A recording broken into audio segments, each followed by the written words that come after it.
that doesn't match up with somebody reaching out and being shot directly into the chest. So that's what initially caused me to sit back and say, how else could it have happened?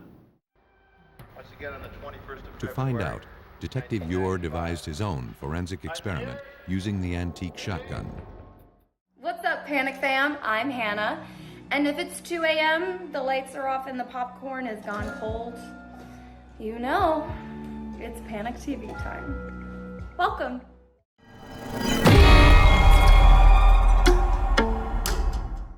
If you survived this, and this, congratulations, all right? Congratulations, but your luck runs out here.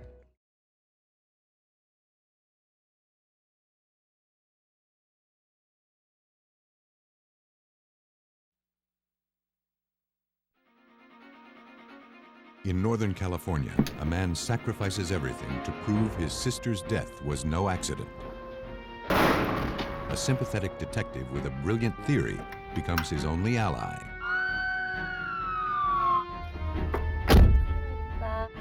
A young woman vanishes, and everyone's convinced she's been murdered. Texas investigators have a suspect and a motive, but absolutely no proof.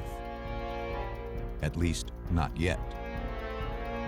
A sexual predator terrorizes a quiet Colorado neighborhood. When his spree suddenly ends, authorities are left with no way to find him. Anyone can get away with murder, at least for a while. But as long as a murder remains unsolved, it also remains open. And justice favors the unforgotten.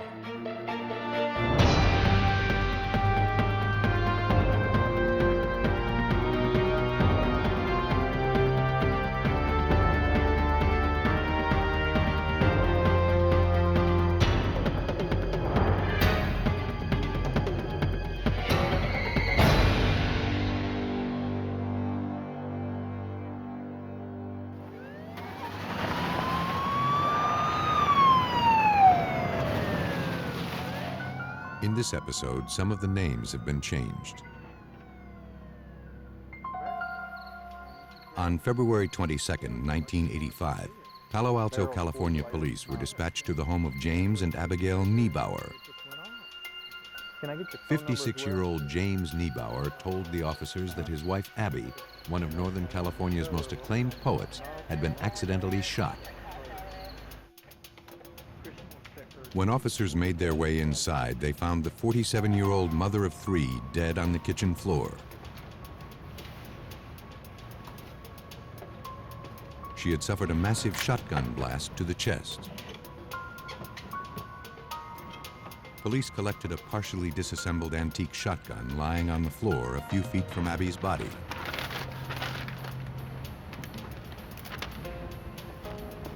On a nearby table, police noticed polish, rags, and other cleaning supplies. Crime scene technicians photographed the scene.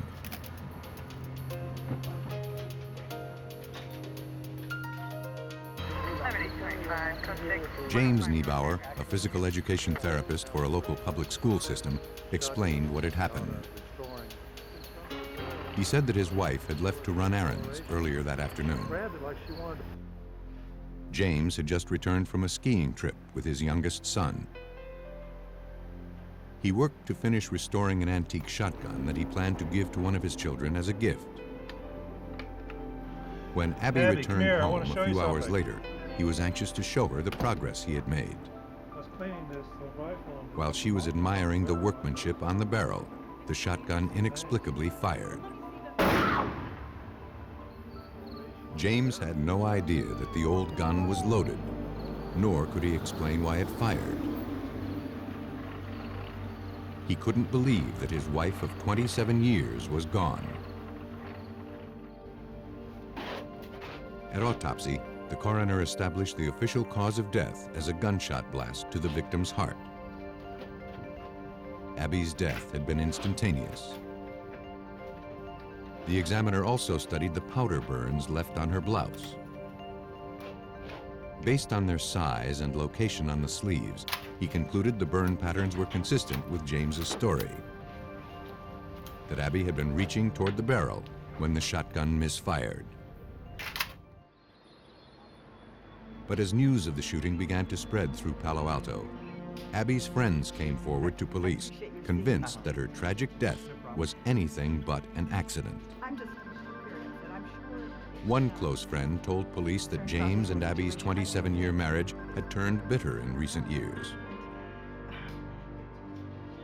The Nebauers, she said, had stayed together only for the sake of their 3 children. In fact, Abby planned to file for divorce after their youngest son left for college in a few months. God, it will look just great. Until then, Abby hoped to minimize the tensions in the house by converting the couple's garage into her own apartment. But James refused to let go. He would often explode into a rage, accusing Abby of seeing other men.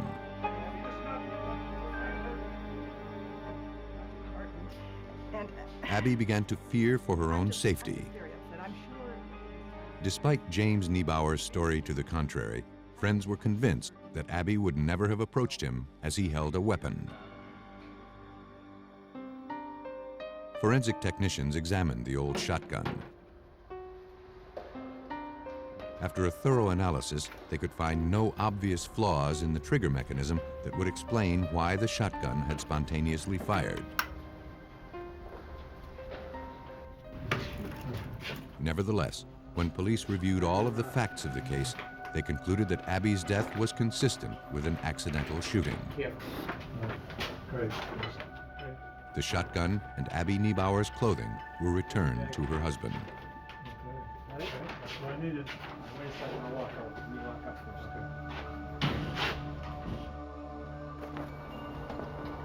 More than 700 miles away in Olympia, Washington, Abby's brother, Lee Sansom, had been following the investigation.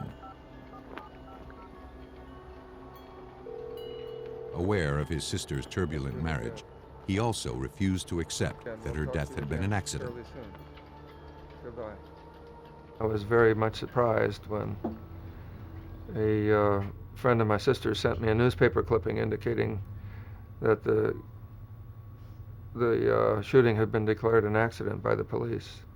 That was completely the last thing that I thought would happen. Abby's brother traveled to the Palo Alto District Attorney's office, hoping to convince them that this case demanded a closer look.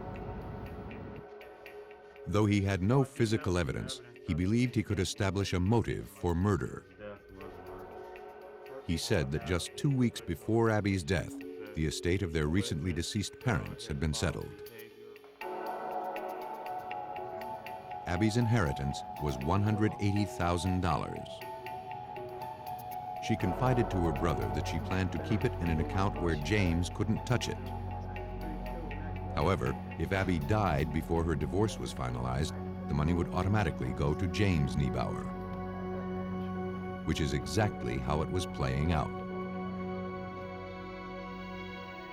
But ultimately, authorities weren't swayed. And Lee Sansom quickly realized that if he was going to find justice for his sister, he would have to come up with solid physical evidence on his own. As he struggled to find a way to expose his brother-in-law's crime, he received a letter from authorities in Palo Alto. I got a letter back saying that they didn't really feel that there was any reason that the local prosecutor probably knew what they were doing, and that there was no reason for them to look further into it. Unwilling to accept the official ruling, Sansom made a difficult decision. He quit his job as a computer programmer and began investing all of his time and money to finding justice for his sister. Financially, I lost everything that I had put aside for my retirement and that I had inherited from my parents. And as I say, there were huge gaps of time in which I was waiting for some results. It was very difficult.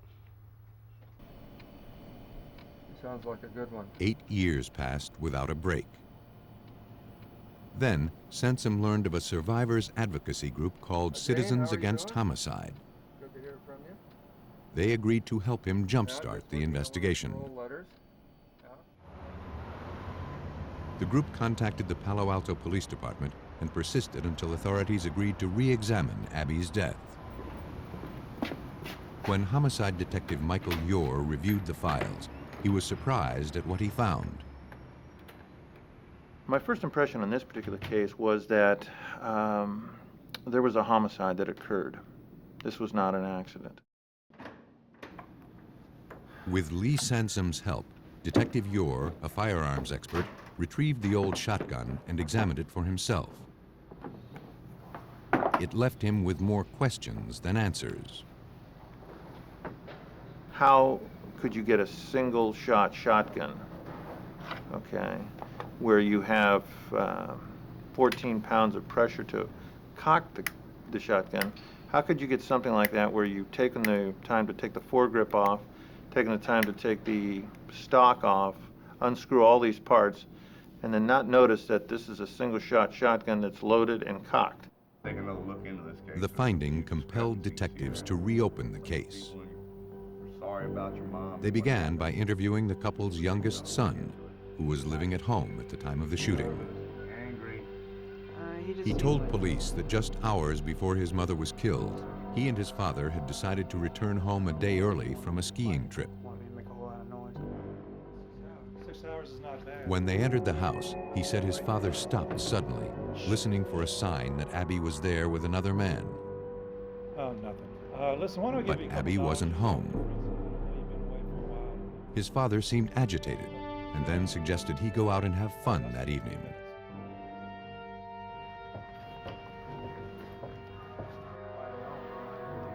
The son thought this was peculiar, since his dad rarely let him go out, even on weekends. He went and never saw his mother alive again. Detective Yore was convinced that James Nebauer had sent his son away for a reason. He didn't want any witnesses to the shooting.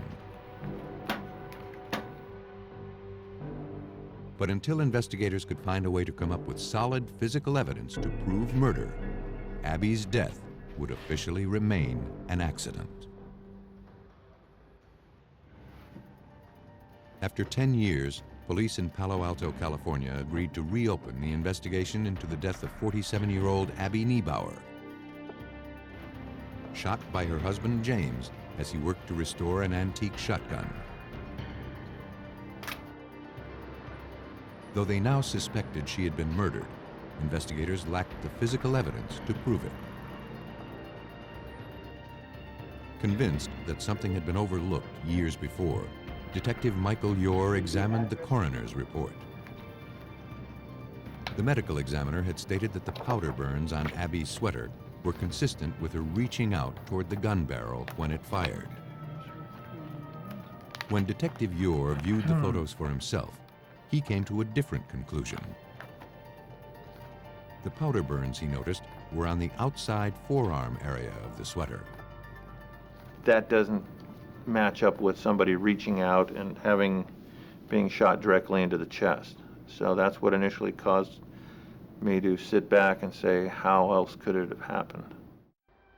Once again, on the 21st of To find out, Detective Yore devised his own forensic experiment using the antique shotgun. With mannequins donated from a department store and white dress shirts from his own closet, the detective set out to replicate the powder burns on Abby's clothing, using James's version of events as his starting point. 22 inches from eye. But that scenario failed to reproduce the same patterns. The arm is 27. Yore continued to adjust the position of the mannequin's arms and his firing distance. After several days of test firing, he was finally able to replicate the burns on Abby's clothing. On the chest. At 11 inches away, the shotgun blast produced identical burn patterns. and the defensive position of the arms suggested that Abby Nebauer knew what was about to happen to her. And now this changes the scenario from she was looking at the bright colors that were on the weapon itself, voluntarily having a shotgun placed at her heart and doing it with her consent, to her now having a shotgun placed at her heart and her in an Alfred Hitchcock terrified position. An independent forensics authority confirmed Detective Yor's test results. And now, the Palo Alto District Attorney was convinced that James Nebauer had murdered his wife. James Nebauer, now 69 years old, was arrested at the Seattle-Tacoma International Airport as he returned from a trip to Germany. He was extradited to California, where he stood trial for the murder of his wife. Police believe that James Nebauer recognized his marriage was over. And the only way to cash in on Abby's recent inheritance was to kill her before the divorce was finalized. Abby, can you come here for a minute? After sending his son out of the house, James loaded and cocked the old shotgun and waited patiently for his unsuspecting wife. As she stepped into the kitchen, he fired, killing her instantly.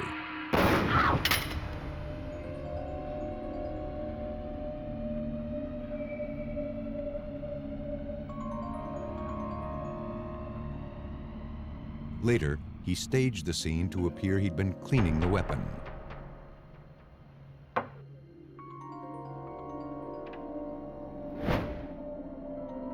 In 1999, James Nebauer was convicted of first-degree murder and sentenced to 27 years in prison. For the victim's brother, Lee Sansom, it was the end of a long struggle for justice, but not the end of the mystery. I still wonder why Jim Nebauer could take my sister's life after being married to her for all those years, and do it in not in an angry way, but in a carefully planned way. And I still wonder how he could do that. Though some homicide investigations can linger for years without a break, justice has a long memory. And advancing forensic technology can heat up an otherwise cold case. Houston, Texas, July 25th, 1987. In the afternoon hours, a road crew working along a rural highway prepared to finish up their day's work. Without warning, a passing motorist suddenly opened fire. One of the workers was hit in the leg. A co-worker managed to get the pickup truck's license number as the vehicle sped away. The information was quickly called into the Harris County Sheriff's Office. Within a few hours, Detective Marcel Dion had traced the tag to a car dealership owned by a man named Michael Neal. Police went to the car lot to interview Neal about the shooting.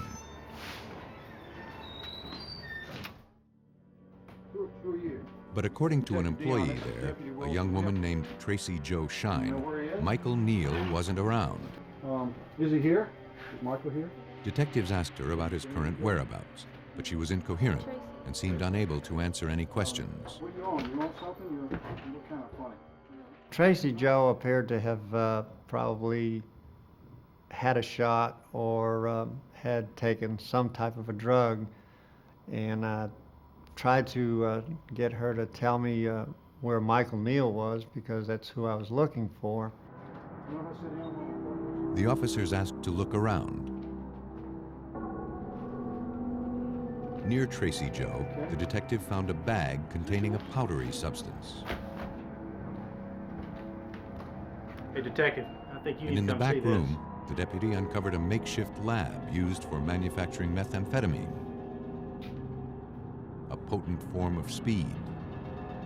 Tracy, is this your stuff in this other room?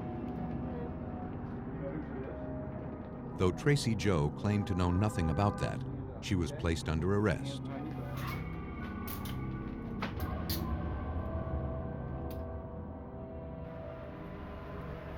Bobby Neal, Michael Neal's brother and co-owner of the car dealership, was also arrested on drug charges.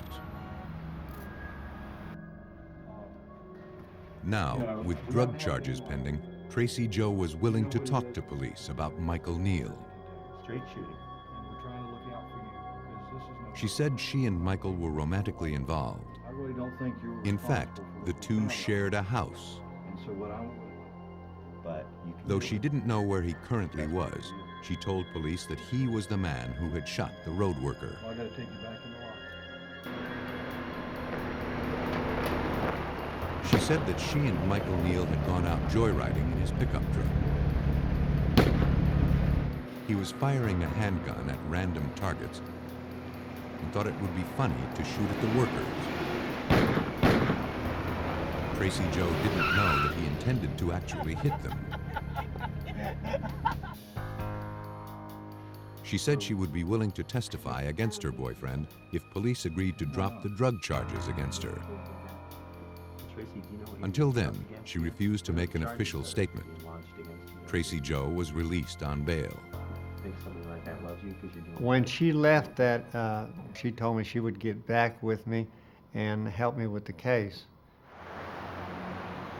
But more than a month went by without a word from the witness. Then, on September 9th, Tracy Jo's mother, Virginia Shine, came in to speak with police. She hadn't heard from her daughter in nearly 3 weeks. Tracy Jo Shine, the star witness in an attempted murder investigation, was now missing. Police in Harris County, Texas were closing in on Michael Neal, the prime suspect in a random drive-by shooting that left one road worker lucky to be alive. Though Neal's girlfriend, Tracy Jo Shine, had agreed to testify against him, she was now missing. You know what it is, and I know it. Though the timing of her disappearance was suspicious, investigators had to consider that she had left town to avoid having to testify against her boyfriend. But then, Detective Marcel Dion received a call. A woman who wished to remain anonymous claimed to have information about a man who had murdered his girlfriend in their home. Supposedly, the girl had been placed in a 55-gallon drum of muriatic acid and been dismembered just prior to that. The informant started relating to me the names involved, and she named Michael Neal and Tracy Jo Shine. The informant heard rumors that the victim's remains had been transported to Michael Neal's car lot in a refrigerator after lying in his home for 3 days. Ugh, I swear my neighbors think I'm probably getting murdered right now. Investigators obtained a warrant to search the premises of the car dealership.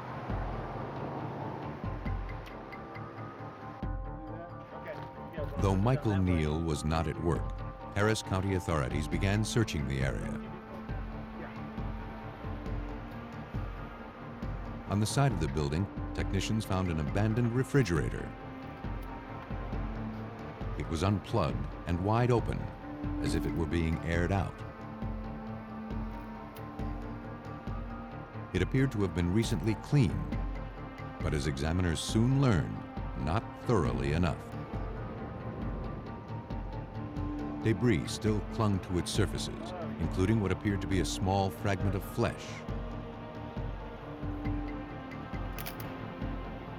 Investigators collected the sample and sent it off to the lab for analysis. In 1987, DNA testing was in its infancy and required large samples. With such a small sample to work with, examiners were only able to conclude that the DNA extracted from the refrigerator was human and that it had come from a female. The process had consumed the entire sample, precluding any further testing.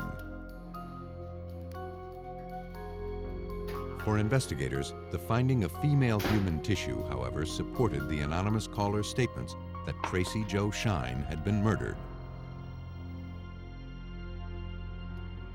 Looking to find additional evidence to corroborate the story, police searched Michael Neal's bedroom, where Tracy Jo's dead body had allegedly lain for 3 days. If Tracy Jo had been murdered there, police and forensic technicians could find no evidence to prove it. You find anything? Anybody find anything? Michael Neal's whereabouts also remained a mystery. In November 1987, 4 months after Tracy Jo's disappearance, investigators got a break. Michael Neal had been located in San Antonio. He was in police custody for having shot a man in the face.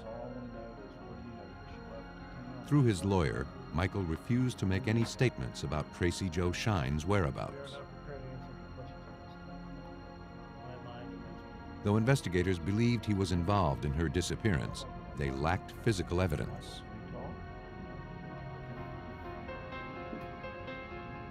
If you bring a case like this in front of a jury, and a jury says, well, you know, what if we convict this guy and then Tracy Jo shows up?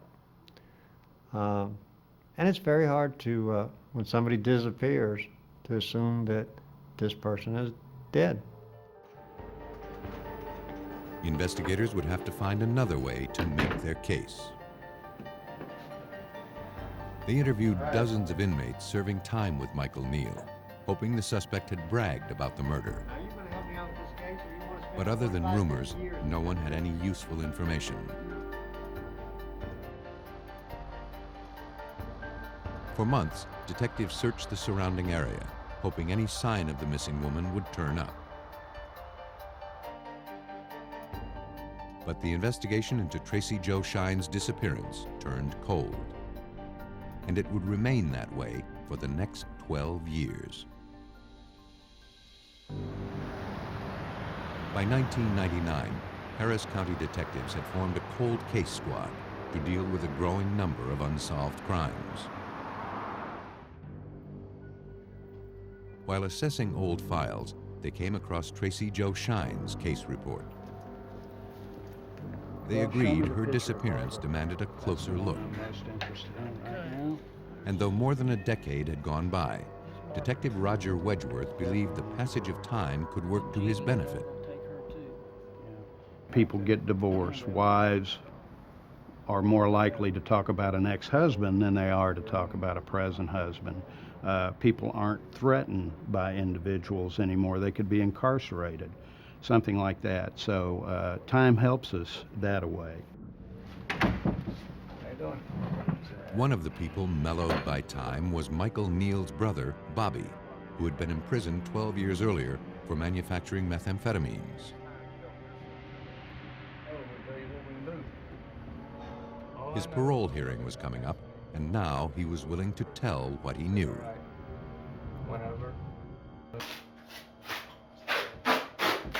Bobby said that about the time Tracy Jo disappeared, he'd gone over to his brother's house.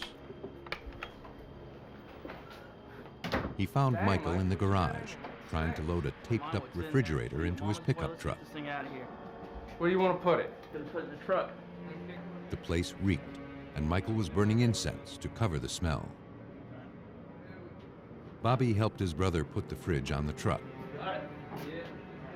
Then they drove it to the car dealership and unloaded it. What happened to her? Bobby said he had no idea what was inside. Though he was being cooperative, investigators felt he had not told them everything. We felt that Bobby had seen her body in the refrigerator, and we wanted him to tell us. And we felt that because he was incarcerated at that time, that we could possibly pressure him to tell the truth. But the suspect's brother wasn't talking. Like some help with that? Still, the information he provided focused the investigation once again on the refrigerator. You work with us, we'll see what we can do. And fortunately, Detective Marcel Dion, who had worked the case 12 years earlier, had made certain that the evidence remained in police custody. I don't know how many times everyone tried to get me to release that refrigerator so that they could get rid of it out of our property room. And I wouldn't let it go because I knew that was the only real piece of evidence that we had. After dismantling the appliance, technicians went to work searching for evidence. They found and collected several biological samples that had gone previously undetected. Though investigators had no known samples from Tracy Jo to compare it to, the evidence was sent to GeneScreen, a DNA testing laboratory that opened in the year after Tracy Jo disappeared. But the police property room where the refrigerator had sat for 12 years was not climate controlled. And senior forensic scientist William Watson was not optimistic. I did not believe that there was a good chance of generating a DNA profile from the samples that they had, just because of the condition that they were in and the environment that they had been in. And in fact, the samples were too degraded for conventional DNA testing. However, a new procedure was being developed. The technique, called mitochondrial DNA sequencing, looks at a specific strand of DNA in the cell nucleus that's passed unchanged from mother to child. Potentially, examiners could determine if the latest evidence recovered from the refrigerator had come from the biological child of Virginia Shine. It was the perfect type of case for this sort of testing because every other type of testing had been exhausted. And we were up against the wall. There was really nothing that we could say about the samples that were found inside the refrigerator, except that back in 1987, they determined that they were from a human, and that was it. So if we didn't get a profile with mitochondrial DNA, we weren't going to have anything at all. The procedure was a success. Examiners then compared the profile generated from the refrigerator to those of Tracy Jo's mother, Virginia Shine. The results were a match. And then we look at the overall pattern. And in a court of law, the tiny samples were enough to constitute the victim's deceased body. After 12 years of waiting, advanced forensic technology had provided investigators with proof that Tracy Jo Shine had been murdered. On January 1st, 2000, Michael Neal, imprisoned on unrelated charges, was confronted with the evidence that confirmed Tracy Jo's body had been in his refrigerator. Faced with the death penalty, he confessed to the murder. It's in a strip mall. He said that after learning that Tracy Jo was cooperating with police in the road worker shooting investigation, his anger turned deadly, and he strangled her to death. 3 days later, he cut up her body, placed it into the refrigerator, and then disposed of the remains. After pleading guilty, Michael Neal was sentenced to 45 years in prison for first-degree murder. When tackling a crime, investigators faced two scenarios: a lack of clues to fit the suspect, or a lack of suspects to fit the clues. Fort Collins, Colorado, August 29, 1989. In the early afternoon hours, a real estate agent was showing prospective buyers a home in a desirable neighborhood. As they made their way into the master bedroom, they stumbled upon a gruesome find. The current homeowner, 39-year-old Sarah Dean, lay dead on the floor. After receiving the frantic 911 call, officers from the Fort Collins Police Department rushed to the scene.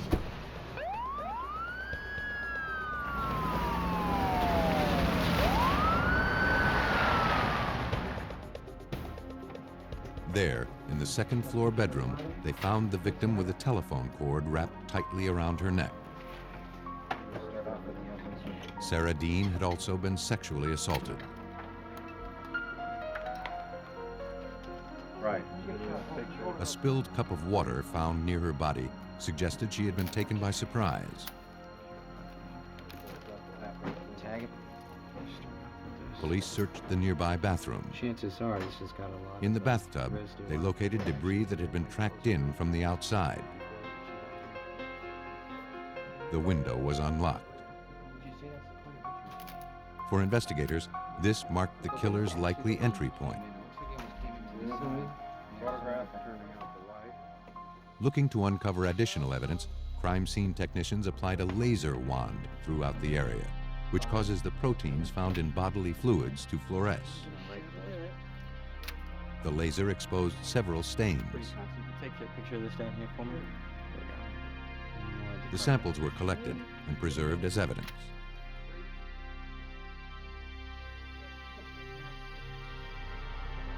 As police processed the outside of the house, they located and collected a palm print on the locked kitchen window. But there was no telling when it might have been left there or by whom. No ladder marks or any other signs of a forced entry were found.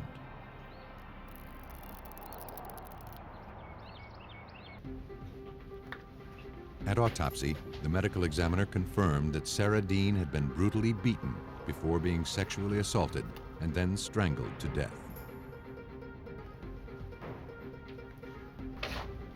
The medical examiner collected additional biological evidence. And blood typing analysis confirmed that it matched all of the samples collected from the crime scene. It had all originated from one individual. Police turned to the recovered palm print to tell them who that was. Though the lift had provided a clear image of the palm print, a search through databases containing fingerprint records turned up no matches. Until investigators could find a way to tie all of the evidence to a suspect, Sarah Dean's killer would remain a free man. Police in Fort Collins, Colorado struggled to solve the brutal rape and murder of 39-year-old Sarah Dean. And though they had collected incriminating physical evidence at the crime scene, they had no solid suspects to link it to. Using photographs taken at the scene, investigators worked to develop a profile of Sarah's killer. To reach the unlocked second-floor bathroom window, the suspect had to climb a fence, grab the gutter pipe, and then swing onto the roof. For investigators, that suggested that the perpetrator was young and agile, most likely a teenager. With an overwhelming amount of physical evidence to prove murder, Lieutenant Jim Broderick needed to find a way to identify the suspect.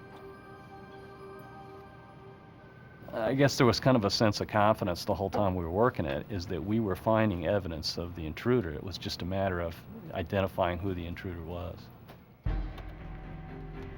Lieutenant Broderick ran the victim's name through the law enforcement database. Sarah Dean's name had recently been entered into the system. She had filed a police report 10 days before she was murdered. 24-330. According to the reports, Sarah called police after returning home late one night to discover that her home had been robbed. Among the items stolen were a tape player, a red and blue gym bag, 2 bottles of wine, and several pairs of black underwear. But the responding officers had found no signs of forced entry and no clues to the robber's identity. That investigation quickly went cold. For investigators, the fetish aspects of the robbery and the sexual nature of the homicide made it easy to connect the two crimes. Lieutenant Broderick speculated that the robbery might have been a sort of dress rehearsal for the young suspect. He knew the general layout of the house, may have even known, based on the amount of time that he'd spent in the house, that on the prior occasion, 10 days earlier, that certain windows aren't locked. Even though the evidence suggested the crime of a stranger, investigators couldn't yet eliminate the possibility that the killer was someone she knew. Police interviewed Sarah Dean's co-workers, friends, and acquaintances, starting with her fiancé.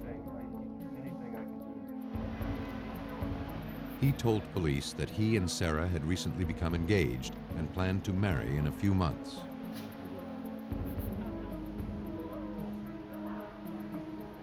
They were excited about their future together. Sarah was in the process of selling her home so they could purchase a new one together. He had no idea who could have done this to Sarah. Before releasing the fiancé, police collected blood samples. Serological tests later confirmed he was not the killer. Over the next several months, hundreds of local residents, including known sex offenders, were brought in for questioning. All were asked to submit blood samples. I'll bet you there was 300 to 400 people that actually had blood samples drawn from them and compared to the evidence at the scene, but no one was being matched up. The search for Sarah Dean's killer was turning up nothing.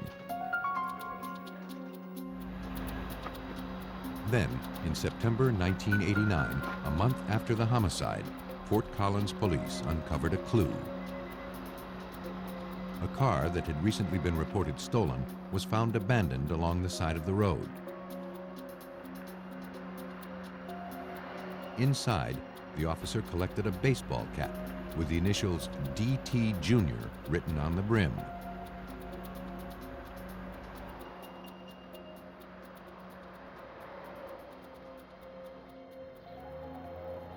Believing teenagers had stolen the car, burglary detectives contacted area high schools and looked for students with those initials. Thanks for coming in. I'll take a seat there for me, okay? They found one. 16-year-old Douglas Thames Jr. was brought in for questioning. We found something in it. I was wondering if you recognize it. When asked about the hat, he claimed that he had lent it to some friends of his a few weeks earlier and never got it back. You're definitely for sure. Okay. With his mother present, Thames denied stealing the car.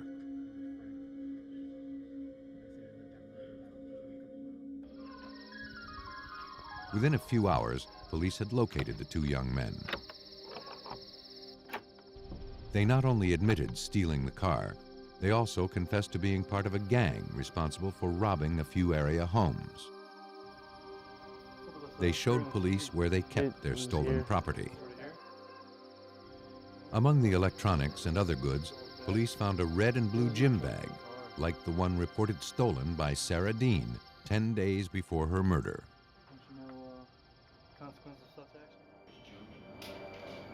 Officers confronted the teenagers with the evidence linking them to the homicide.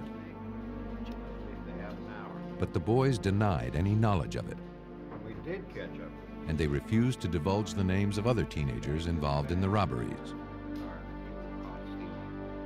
Police collected blood samples and palm prints, but none matched the evidence recovered from the crime scene. For investigators, the setback was frustrating. Over the course of the next 4 to 5 years, there's just nothing coming in. I mean, there's good leads based on people arrested in other jurisdictions for similar crimes, but you know, you do the serological testing, and it just doesn't match up with our crime scene. 6 years after Sarah Dean was found brutally murdered in her home, police were no closer to finding her killer.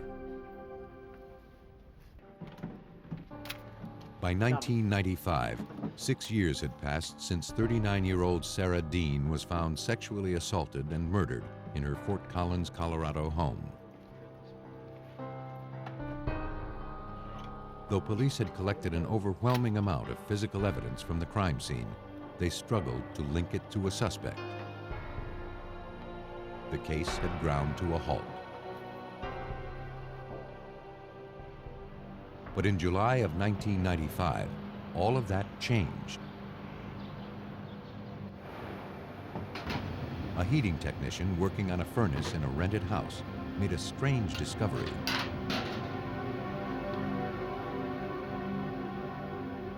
As he worked to fix a clogged air duct, he found several pairs of women's underwear stuffed inside. Recalling the details of the Sarah Dean robbery and homicide, he called police. Lieutenant Broderick responded to the call, hopeful that this could be the break that eluded authorities for years.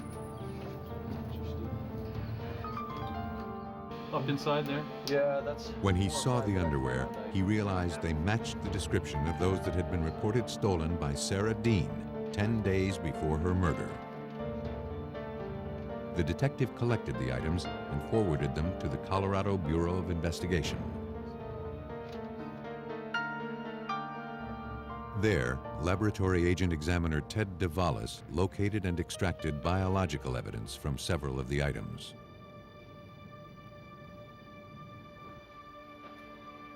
Even though the samples had sat for 6 years in a furnace air duct, Agent DeValis was confident that new DNA technology would allow him to obtain valuable evidence.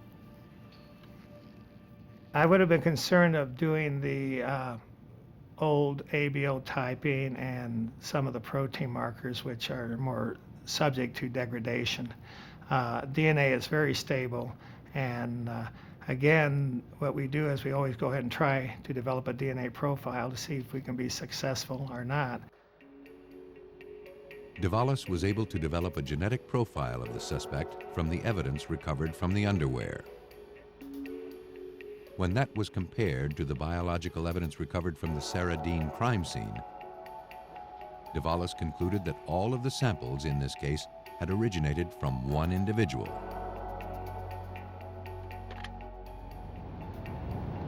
Having established a physical link between the crime scene and the rented house, investigators raced to find out who had lived there at the time of the murder. Fortunately, the landlord kept meticulous records. He told police that in August of 1989, the house was rented to a family who had a few teenage boys.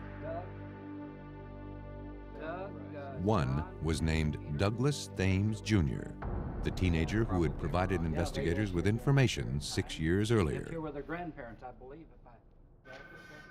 Yeah, they just came in. A check of statewide records revealed that Douglas Thames Jr., now 22 years old, lived several hundred miles away in Grand Junction, Colorado.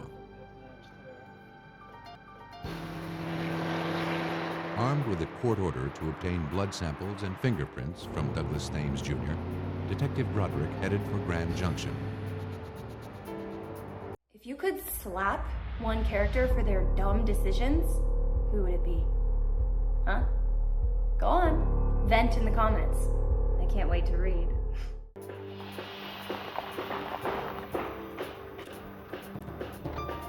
Investigators caught up with Thames at his job site, where he worked as a roofer.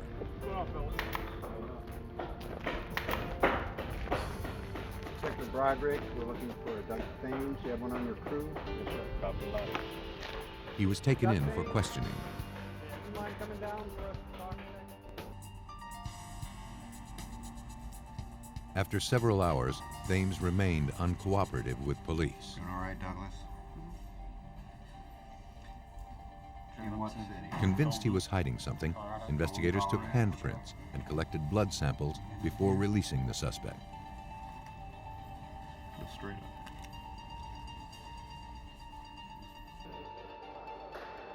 After developing a DNA profile from Douglas Thames Jr.'s known blood samples, Agent DeValis compared it to the evidence found at the crime scene and on the underwear recovered from the furnace. All of the samples matched. Fort Collins police had found Sarah Dean's killer. Police returned to Grand Junction, this time with an arrest warrant.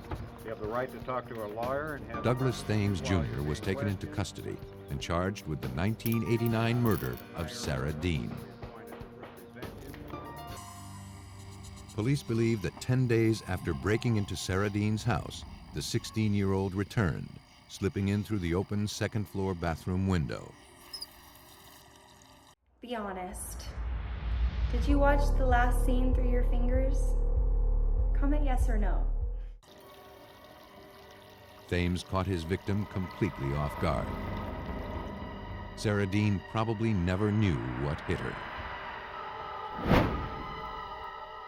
For the crime of first-degree murder, Douglas Thames Jr. was sentenced to life. When a homicide investigation goes unsolved, some killers feel safe to put their deeds behind them. Armed with patience and the latest forensic technology, investigators can heat up a cold case and find justice for the unforgotten.